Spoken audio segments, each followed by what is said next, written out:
Welcome to Excel Boats on the X Podcast, powered by MudBuddy Motors. I love the smell of napalm in the morning. The only podcast to bring you insights on the world of hunting, fishing, and boating. With your host, J. Paul Jackson. You don't say much, do you? Now, load up and sight in. This is On the X. Welcome to the Excel Boats on the X Podcast, powered by MudBuddy Motors.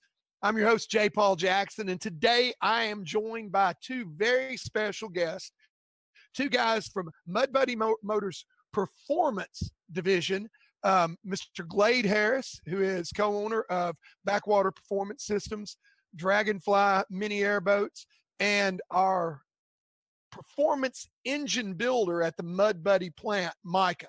Guys, great to have you two with us. Thank you. Thanks, man. Good to see you again. Yeah, good to see both of you guys. And Dang, Micah, it's good to be talking to you when I don't have a technical question or a problem. Yeah, that's normally when we talk, right?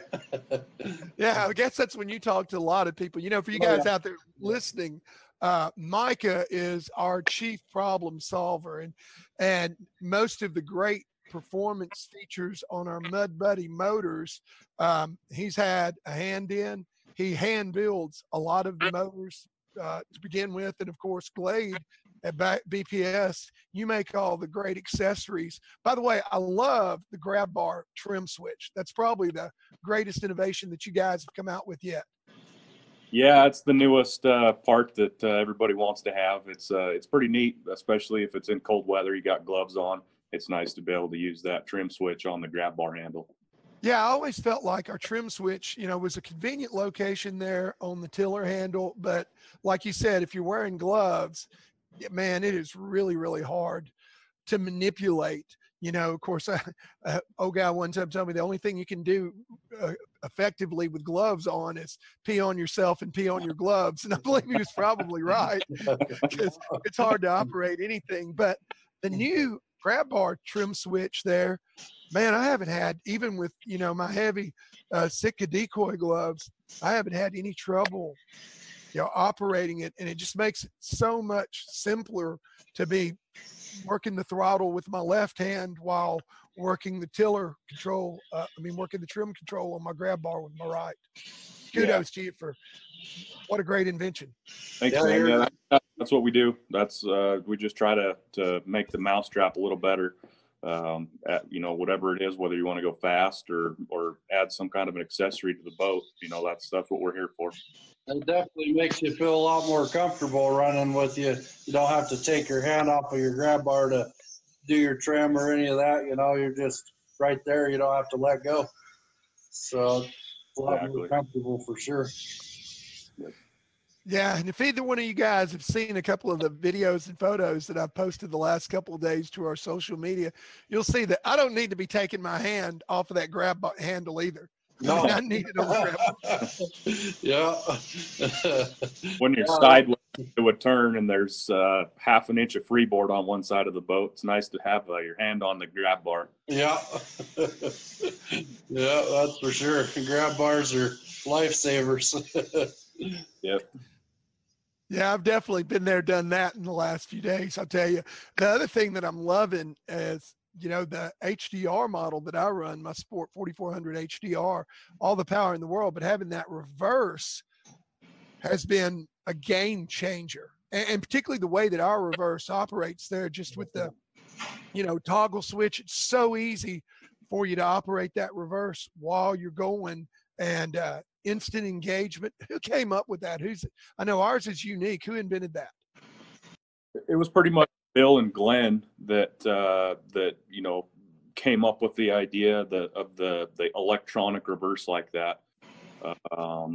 Micah had a hand in all that too. It was kind of a big collaborative effort, but it was the first one of its kind to be instant like that.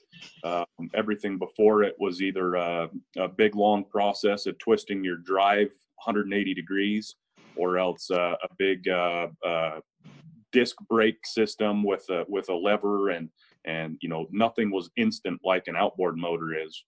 When I use reverse, I want it right now. You know, I want to back up and grab a decoy or back up off the boat ramp, and I want it right now. I don't want to have to wait any amount of time to use it. Yeah, I agree. I mean, we were hunting in current during the big freeze, and I know it gets cold. I've been out there. I think one day you and I were hunting when it was like 10 below zero over in central Utah a few years ago, Glade. Yep. We don't get that kind of cold, but we've been getting some single digits here.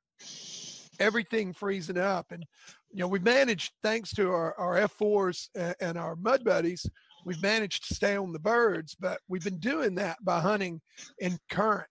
And man, when you're working in that current and you're trying to turn the boat around, of course the current doesn't help you a bit with that. Having that instantaneous reverse is amazing. Makes a big difference. Yep. I've also, think it's a great safety feature because, it gives you the opportunity to basically throw on the brakes if you need to and throw them on immediately. There've been 2 or 3 occasions when I've been coming up on something a little bit hot and realized, you know what, I need to back off this thing now, and, just flip the toggle switch, engage the reverse, trim it down just a hair, and let that new Raptor prop dig in, and it does a great job of slowing that boat down in a hurry. Exactly. Yeah. Definitely.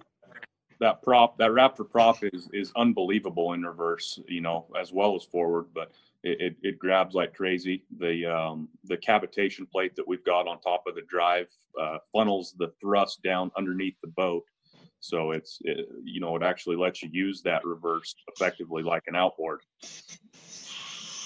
Yeah. And for those of you out there listening, I know, we've got a huge following here in the Mississippi Valley, and a lot of guys that are running MudBuddies, and a lot of guys that are running the new HDR. And if you've got the old 2-blade prop, you really need to check out the new 3-blade Raptor. It's available from BPS. A little plug for you there, Glade. But if you haven't seen it yet, go by your local MudBuddy dealer. That Raptor prop, basically, it is a 3-blade prop instead of a 2-blade. It's got a very aggressive pitch to it, and it allows that boat to really engage quickly in reverse. And, it backs up just as effectively as an outboard. As a matter of fact, the other day I was running with the guy that was running the 2-blade on one of our original HDRs. And I was amazed at the difference in performance. I mean, the 2-blade's still great. Don't get me wrong. You've still got a good solid reverse, but that Raptor prop provides so much more thrust in reverse than the twin blade does that it's a real game changer, particularly if you're hunting in current or if you're trying to throw on the brakes.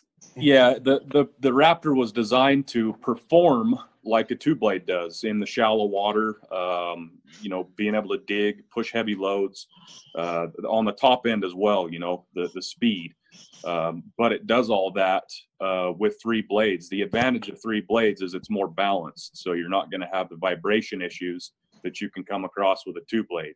A common problem is muffler flanges cracking, or if you're running a carbureted motor, you'll run into leaning issues because of the fuel bowl is vibrating and you run out of fuel. So the 3-blade has got a lot of advantages as far as vibration goes. Yeah, I love mine. I'll tell you. Micah, now you've been hard at work. We've got a couple of new motors at some point coming out. Is that something that we can talk about, or would you have to kill me if you told me? Yeah, I'd have to do something about it. We're not allowed to talk about it yet. So, but yeah, we've got some stuff we're working on, and we always do, but it's a pretty big game changer here coming out soon. So we're excited. I definitely want to tell you about it. Just can't do it yet. I understand. Sorry I brought it up, buddy. Still in the testing stages. Good deal. Well, it's pretty impressive to me every time that I come out there, because you guys have the attitude that, if you're not constantly working to improve, then you're going to be falling behind. And it seems like, every few weeks or months, I see something changing the game in the way that these boats perform. The 3-blade prop's been huge. The grab bar trim switch that we just talked about. The new exhaust systems from BPS. I'll tell you, the next time I have somebody complain about my deadgum mud motor being too loud, I think I'm just going to punch them in the mouth, because Glade, Yeah, you've got the perfect combination, it seems to me, between performance and not having it too loud. Yeah. Yeah, we've got a couple options. You know, if there's the guy that wants to be quiet but still wants a little bit of performance, we've got the Q muffler. You know, guys that are on around private property, or you know, they don't care if they're the fastest boat on the marsh. That's the Q muffler. We've also got the rapid muffler that is, you know, as high performance as it gets. It's dyno tuned. It is louder, you know, it's quite a bit louder than the Q. But that's what people want. You know, people want these things to go as fast as they can get them and push the giant loads of decoys and, you know, 4 corn-fed hunters and their fat labs, all the way to their hole and you know, not have to worry about getting home. I wish we had Keith Mitchell on here. I'm sure he'd have a really good comment to that. You know, but you're right. I mean, look, if you're going to have performance, you know, you're going to have to sacrifice a little bit of something. And if it's a little bit of noise, hey, you know, look, I'm telling you, yesterday, and I'll post this up on social media, yesterday afternoon, we went into a spot that had probably 3,000 mallards on it. And to get there, the only way that we could get there and hunt, we had to use my F4 with the surface drive. I mean, it's impossible any other way because there was about 8 foot of earthen levee, you know, only about 12 inches high, but about 8 foot across that you had to cross to get there. And, you know, without my boat, we couldn't have done it. Got a good running start, jumped the levee, you know, not Dukes of Hazzard stuff or anything like that. You know, that boat, the way that the bottom of it's made for running in the mud, sliding across land sometimes if you've got to, and we got in there. But right before we went across and jumped that levee, I eased up to it with my motor running and recorded about 30 seconds of video with all these ducks less than 50 yards away, motor running. They had no clue that we were there, you know? So, I mean, yeah, when you rev it up, but, you know, an outboard makes a little bit of noise when you rev it up also. Yeah. And here's the thing, you know, I used to ride a Harley. Don't tell me to make my Harley any quieter. Hell, that's why I've got it, you know? Yeah, stay safe. Loud pipes save lives. Amen, dude. You know, I wouldn't want a silencer on a Harley, and I don't want a silencer on my MudBuddy. No. Yeah, there's places that need it. You know, there's a lot of places that run through, you know, residential areas with canals and whatnot that go through them. And, you know, you don't want to be pissing off the people that you're driving through their backyard. So in that case, we've got the quieter mufflers too. Yeah, and it is available. So, you know, the moral of the story here is not all surface drive mud motors, particularly not all MudBuddies, are super loud. No. No, we have a solution for that if that's what you need, or Glade does anyway at BPS. Sure. Yep. No problem. Yeah. Now, Glade, tell me, you know, at BPS, you guys, obviously you've got the Raptor prop, you've got the BPS performance exhaust systems. What other equipment are you guys making for our XL boats and our MudBuddy motor? So we kind of have 3 different product lines here. We've got the MudBuddy replacement parts, which is anything that comes on your motor stock from the factory, from MudBuddy. We have replacement parts for belts, props, you know, anything on the engine itself, heads or spark plugs, you name it. The second division is our performance division, which is all the go fast parts, heads, exhaust, carb kits. We've got everything you need for fuel injection. We've got different kits that you can add to your fuel injected motor. The third thing we do is boat accessories. That's anywhere from, you know, gun sleeves and decoy bags, all the way to bow fishing platforms and lights, any kind of any accessory you need for bow fishing, we've got as well. Yeah. What about boat blinds? Yeah, boat blinds, that kind of falls into the boat accessory category. We've got the shaggy and the fast grass blind. The shaggy is kind of a gilly material, And the fast grass is a woven palm leaf, more natural grass material. We've got all that stuff on our website. And these are custom made to fit the F4, the Viper, and the Pro Hull model. Yeah, it's actually a kind of a universal kit. You could put it on whatever boat you run. You can cut them to fit anywhere from a 20 to a 10-foot boat. This blind kit will work for it. If a guy wants one of those, where do we go to take a look? You can go to my website, backwaterperformance.com, or you can visit any of the over 100 dealers across the country, and that's all on our website as well, MudBuddy's website, all the dealers. Any one of those two blinds is a really good option. That, as far as the shaggy goes, I've never seen anything else in that type of material that does the job that it does. It blends in really nice. It's easy to use, and it lasts a really long time. And then the grass that they use on the fast grass, that's really good grass, and you don't see that in other people's kits. So I would definitely, if it was my choice, just try to figure out where you're hunting and what you need to match into, and pick one of the colors that are going to match the best. But either one of them are super easy to operate and install. They're really nice kits. Yeah, you know, and I think one of the things that people ought to know too, both you guys hunt. I know, Glade, you and I have hunted a bunch together. Yeah. You know, hopefully we're going to get to do it again, maybe even over the next couple of weeks with goose season continuing out there, if I can find time to make it out there and try to get on the geese, particularly with so many of them banded. And we'll talk about hunting here in just a little bit. But one of the things that has really struck me from all my trips out there is, you know, you guys hunt on the Salt Lake, and the Great Salt Lake, the salinity is so high. I mean, it's what, 7 times more saline content than the ocean? Yes, it is. Extremely salty. And because of that, you know, the corrosion factor is off the charts. So everything that you guys make, you make to be used in that environment. So it's got to hold up. Exactly.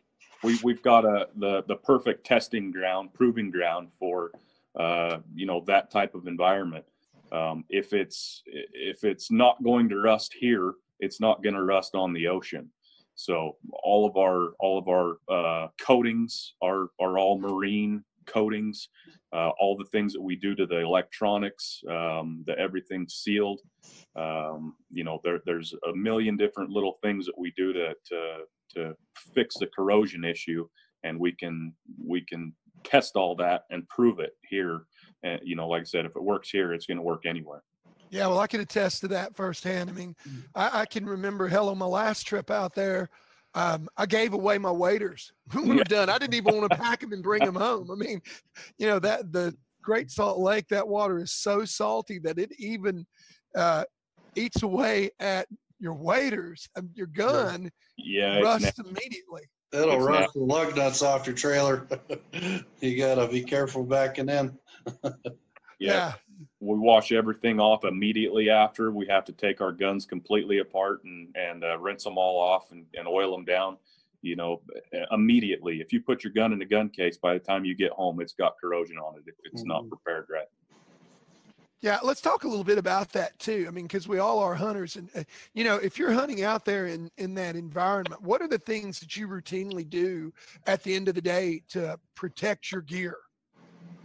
As far as the gun is concerned, you know, I make sure everything has a light coat of oil on it before I even bring it out and that stuff. Along, you know, the engine as well. If I go out to the Great Salt Lake, I'm coating everything down in Corrosion X or some kind of inhibitor, making sure that it's not going to get there first. You know, it displaces the water and keeps the salt off of it. So anything metal, anything that can rust has got to be treated somehow. And if you don't do it beforehand, you better well do it afterhand immediately.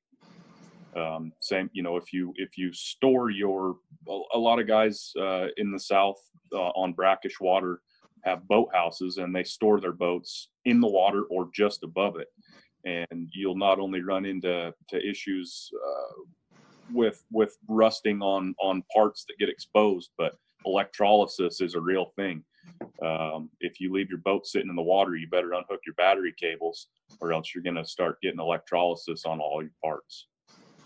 Wow. Never really considered that. How does it affect the engines, Micah? As far as the electrolysis goes, if you start running into problems with corrosion and that, it spreads quick. So it's something that you want to take care of immediately. Like you was saying, it's very important to prep before you go. It's good to wash them off after you get done, but before is more important to prep them. And so if you can keep that corrosion out of your wiring harness, you're going to be in a lot better shape. So corrosion is the biggest thing. As far as the internal parts in the engine, it doesn't affect it at all. So mainly wiring. Yeah. Yeah. And I know that saltwater in the Great Salt Lake, anything that's made out of metal that's exposed. I mean, I know one trip I packed up, I thought I'd washed off all my stuff really good, packed it up, flew it home. And when I got home, I could not unsnap the snaps on the metal snaps on a blind bag that I had because the corrosion had actually adhered the two pieces of metal together. I mean, it's like, dang, I might as well throw this thing in the garbage can. It was amazing. Blind bags, gun cases, waders, anything that comes in contact with that water from the Great Salt Lake, you need to wash it off, and you need to wash it off quick when you get done because it'll have a negative impact on it. And so people ask me a lot of times, why is it that the MudBuddies are so well made and that, your MudBuddy at the end of the season looks so great? Well, it's because they were engineered in one of the harshest environments known to duck hunters anywhere out there, in the Great Salt Lake area. And I think that makes a huge difference on the performance of the MudBuddy motors and why they are so good, because you guys have to build them to work in, the worst environment that anybody will face as a duck hunter. Exactly. Yeah, that's, we over-engineer everything. If it, like I said, it's 7 times saltier in the Great Salt Lake. So if it works here, it's going to work everywhere. We've got way more places to, grease zerks all over the frame on all the places that move. For instance, there'll be a guy that calls me and he says my steering is locked up. I can't turn it left and right. Well, you need to grease all of your zerks religiously, or else those things, the salt water can get inside of those parts and freeze it up. You won't be able to turn your motor anymore because salt and corrosion has crept into there, and you've got to keep all those things greased. Yeah, and we also use stainless steel alamites, correct? Yep, and there's zinc anodes that we put on all the new motors that we build. Sacrificial anode, so it starts to corrode before any of the other metal does. Yeah, I saw that on my HDR the other day. I noticed that anode, and that was an add-on from didn't have on one of my earlier models. But right. Those grease fittings, they're there for a reason. You got to service any motor, no matter how tough they are. Right, correct. Well, talking about duck hunting, tell us a little bit about your duck season. What was it like this year? I know the last time that I was out, took my buddy and our co-host, Rocky LaFleur, who couldn't be with us today. He's guiding out in Oklahoma right now. But we came out, and the Great Salt Lake was mostly frozen and very low. What are your water conditions like right now? Well, luckily, over the last winter, we had an extremely good winter. Tons and tons of snow. One of the highest snow totals on record, and it saved the Great Salt Lake. Brought all our water levels up. All of our reservoirs are completely full. So as far as conditions for waterfowl, it was amazing. I've had one of the best seasons I've ever had on the Great Salt Lake and all the marshes around it because of that water. All the birds stay a lot longer. They've got lots of food. So it's been an amazing year here. Up until recently, when it started to freeze and thaw and freeze and thaw. It's done that about 4 times this year. Every time it freezes, we lose half of our birds, and then it opens up and they displace all over everywhere. And then it freezes again, we lose half of those birds. So it's been interesting, but conditions have been great for water. Yeah, I knew that you'd gotten a little bit more. I didn't know that it'd gotten that good. I know this, the hunting out there is unbelievable. For folks that have never been out there, to me, it's amazing. I think Rocky was most impressed and amazed also by the variety. that you get. I mean, I've hunted with you on the Salt Lake itself and brackish marsh for mallards and pintails. I've hunted with you out of layout boats for we had a tremendous green wing teal shoot that day. What, seven of us killed 49 green wings, nothing but teal. Yep. We even shot a couple old squaws one day out here, longtail ducks. So yeah, the variety is incredible. There's almost no species of North American waterfowl that you can't find in Utah. There's no black ducks, there's no eiders, there's no mottled ducks. There's a few things that are just they're way too lost to get here, but we've got just about everything else. Anywhere, cinnamon, people come from all over the world to hunt cinnamon teal here. We get a reverse migration. Last week people were killing limits of cinnamon teal here. So yeah, the variety is incredible. Yeah, that's pretty impressive. Everybody always asks me, where do you run Mud Motors in Utah and this and that, and they don't understand what we have. So, yeah, now. What's the average depth, Micah, of the Great Salt Lake? I think a couple feet, not very deep, maybe 6 feet or so. Yeah, I mean, it is super expansive, but also super shallow. And now, Glade, you took me on probably one of the most memorable hunts of my lifetime. I really, really wish we could have had Rocky there, because we killed a whole bunch of absolutely his favorite species of duck one day. Remember that shoveler shoot on that mud flat on the backside of Antelope Island? Oh yeah, for sure. Yep. Yeah, that's pretty much the only thing that lives and feeds on the Great Salt Lake itself is shovelers, teal, and goldeneye. They actually eat the brine shrimp that live. The only thing that lives in the water of the Great Salt Lake is brine shrimp, and those things love it. So yeah, that was an incredible shoveler shoot. Yeah, you're right. Rocky would have loved it. Oh, I think again we had 7 guys and we maybe killed 5 teal and 45 shovelers or something like that. But the attitude of hunters out there, though, because of the variety, seems to be a whole lot different. I mean, we've got guys here in the southeast that are my buddy Rob Kroom calls them mallard snobs. That's all they want to shoot. They think if it doesn't have a green head, then it's not a duck. Yeah. But that attitude really doesn't pervade that area, the area of Utah, does it? Not at all. No, I mean, variety is a spice of life for me. I wouldn't duck hunt if I went to the same spot every day and shot the same limit of greenheads. It doesn't do it for me. What does it for me is being able to lay out boat hunt for divers one day, shoot my limit of bluebills, canvasbacks, redheads, and then the next day I'm on a river shooting nothing but greenheads. And then the next day I'm, doing a coffin hunt out of an airboat, shooting nothing but teal. That's what does it for me is the variety. It would get boring to me otherwise.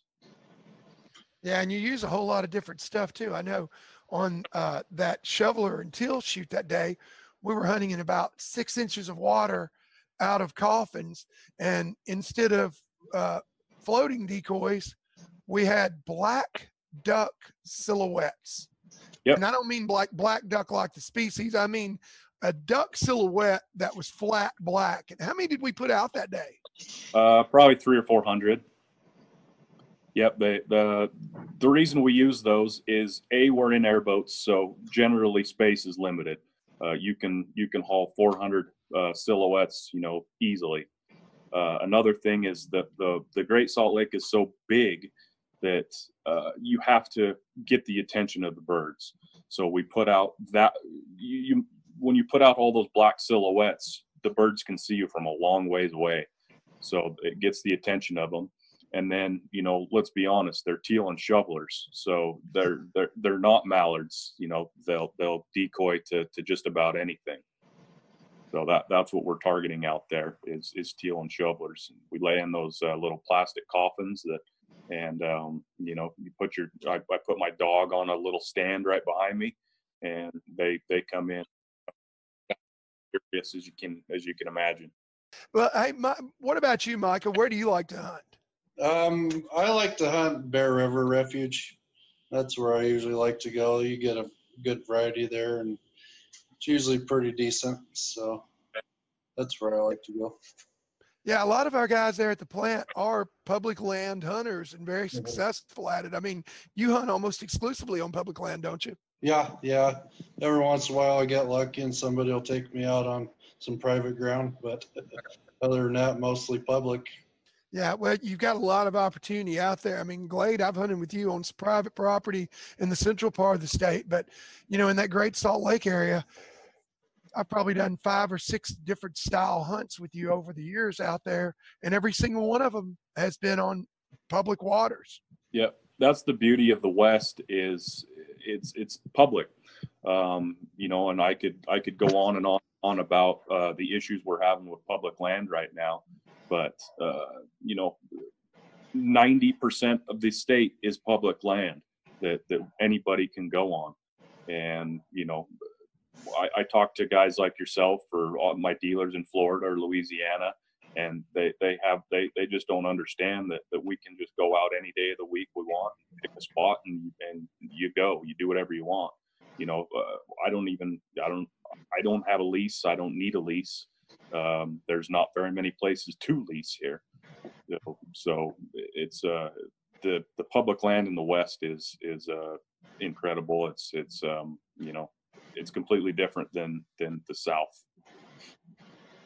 Yeah, and the attitude of hunters I've noticed is extremely different also. I mean, you guys, you know, every time that I've been out there, I've hunted with different folks, with you mainly and Tony Smith, but everyone that I've hunted out there has been, you know, willing to take you, help you set up, get you on the birds. You know, you come here to the South, and if a guy's hunting on public property and he takes you with him, you know, hell, he's liable to pull out a blindfold and tell you got to wear it to the spot, you know, or make you, you know, sign in blood a document swearing you to secrecy. Yeah, it's not that way out there. I mean, several of the guys that I've hunted out there said, hey, you know, this is a great secret. You know, more guys ought to come from the East and try this out, because there's just so much land, you know, and the attitude is very different and definitely not as protected or protective of the public hunting as we've got here. Exactly. Yeah. We, you know, my personal policy is I won't ask a landowner for if I can lease their property, you know, because if they get into that trend, then next year somebody with more money than me is going to come and offer them more money, and then I don't get to hunt it along with anybody else. You know, we go, if we are hunting geese and looking for a cornfield with geese in it, well, you just drive around until you find the birds, and then you go and knock on their door, and you know, if you're lucky, they'll let you hunt. But you know, I don't ask people if I can lease their property, because it's just a big snowball effect and a slippery slope, and it's nobody. Yeah. You know, and if you take a look on the map too, I mean, the state of Utah, land area wise, is so massive. A lot of people think, you know, that it's nothing but the Salt Lake and mountains, and nothing could be further from the case. I mean, there is a lot of waterfowling opportunity all across the state, from one corner, you know, all the way to the other. Obviously up in the Rocky Mountains, not so much, but everywhere else, you know, there are plenty of hunting opportunities. Accessibility can be difficult. You know, that's another reason I don't think you got to worry too much about being invaded by outsiders, because there are a lot of places that, unless you're willing to pull, you know, an Excel boat with a MudBuddy on it across country, or some other shallow water boat with a mud motor across the country, you're not going to be able to access them. Loads of guys out there hunt out of airboats. I've seen, of course, you know, Glade, I think you run our mini airboat division, the Dragonfly, and it was made specifically to let hunters get to really tough to get to places in a small, lightweight airboat, was it not? Yep, that's what we designed it for, is hunters. You know, it's not a ride boat. It's not one that you put, you know, 3 bikini models in and go sit on the beach somewhere. It's for hunters. It's lightweight. It's got lots of storage for your decoys, your guns, and whatnot. and it's light enough that, if you're out in an inch of water somewhere and you run out of power and get stuck, well, the two guys that are in the boat can easily get it unstuck. You can drag the thing anywhere you need to. We use fairly small engines that are extremely fuel efficient. I don't spend more than $10 a day on a trip anywhere I want to go. Some of these big giant 18-foot boats with 1,000 horsepower big blocks are spending $150 a day to go duck hunting in fuel. So they're extremely fuel efficient, plenty of power, enough for 2 to 3 guys.